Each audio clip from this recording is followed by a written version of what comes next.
In today's video, I'm going to tell you about the strange rules I had to follow when I took a job in a cemetery.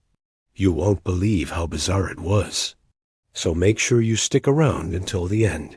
And don't forget to hit that like button so you can stay up to date with all of my new videos. Thanks, guys. He would often talk while he was digging graves and make jokes. But after he broke the rules, he learned the hard way that it wasn't worth it. I know this may sound like common sense, but you would be surprised how many people have actually looked inside the coffins. I know this may sound like common sense, but you would be surprised how many people have actually taken things from the cemetery. I know this may sound strange, but there's a good reason for it. There was a guy who thought he was funny and decided to sneak out at night. Well, he didn't know that it was against the rules and would bring bad luck. Sure enough, after he snuck out, bad things started happening. His car wouldn't start, and he kept seeing ghosts everywhere. He was so scared he quit the next day. Following these rules helped ensure that everyone who visited the cemetery had a peaceful and respectful experience. Did you enjoy this video? Tell me in the comments what you would do if you had to work in a cemetery. See you soon. Bye. Working alone means you have no one to help you if something goes wrong. But you would be surprised how many people have actually tried to talk to the dead. Some people believe that the dead can help them solve their problems, while others just want to say goodbye. Whatever the reason, talking to the dead is against the rules and can bring bad luck. I saw this rule broken one time when a man came to visit his son's grave. He was so upset that his son had died that he started talking to him. He was hoping his son would answer him, but that never happened. After he talked to the dead, bad things started happening. His wife got sick and he lost his job. After that, he never talked to the dead again. Plus, it's just boring and can be dangerous. No one should work alone in a cemetery. I know this may sound strange, but there's a good reason for it. Headstones are an important part of the cemetery and should be treated with respect. Removing them without permission is disrespectful to the deceased and their family and friends. It can also cause damage to the cemetery grounds and disrupt the peacefulness of the area. Therefore, it's important to never remove a headstone unless authorized to do so.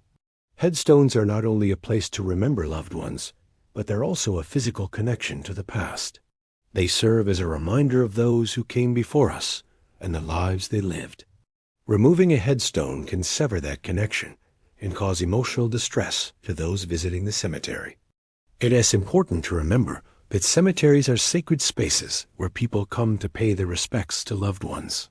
Removing a headstone can be seen as a violation of that space and should never be done lightly.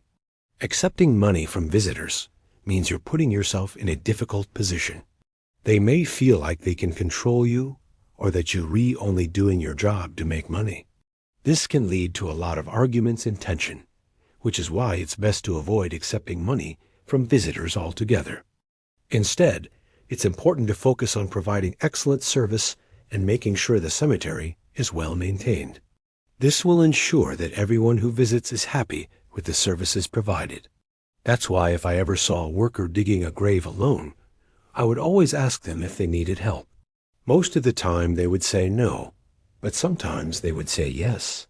When this happened, I would always try to help them as much as possible. After all, safety is the most important thing.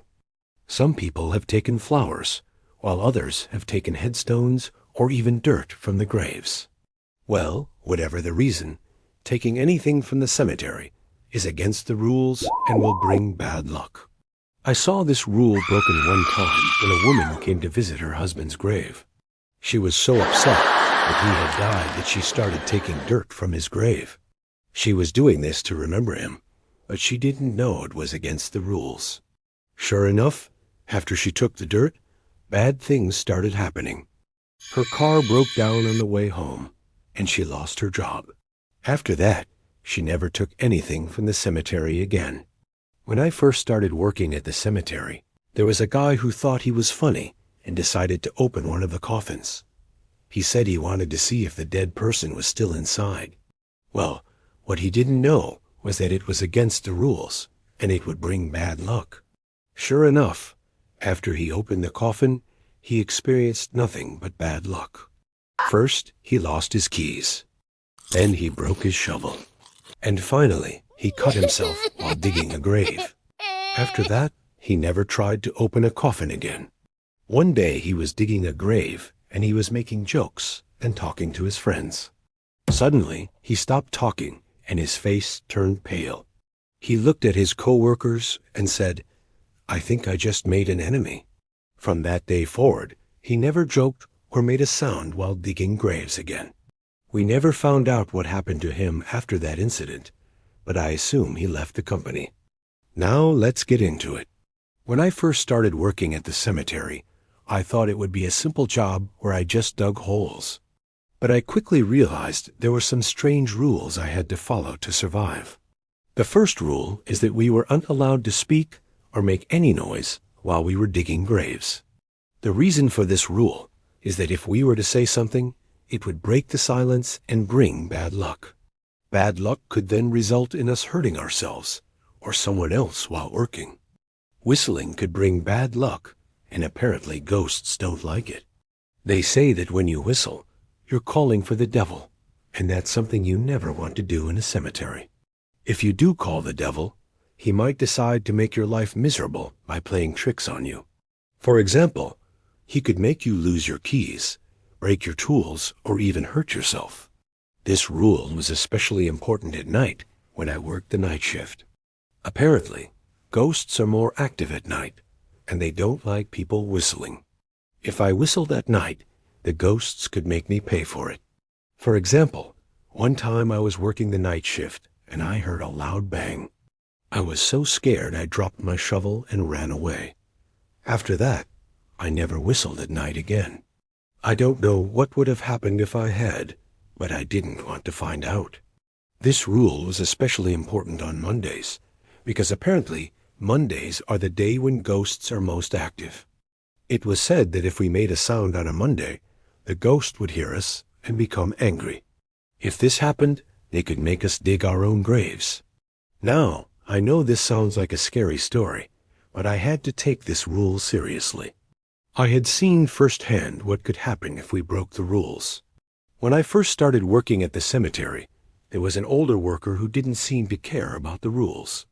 The second rule I had to follow is that we couldn't whistle. The third rule is that I couldn't look inside the coffins. The fourth rule is that I couldn't take anything from the cemetery. The fifth rule is that I couldn't work alone. The sixth rule is that I couldn't leave the cemetery at night. When I first started working at the cemetery, the seventh rule is that I couldn't talk to the dead. I know this may sound like common sense. The eighth rule is that I couldn't accept money from visitors. The ninth rule is that I couldn't remove any headstones. These are just some of the many rules I had to follow when I worked at the cemetery.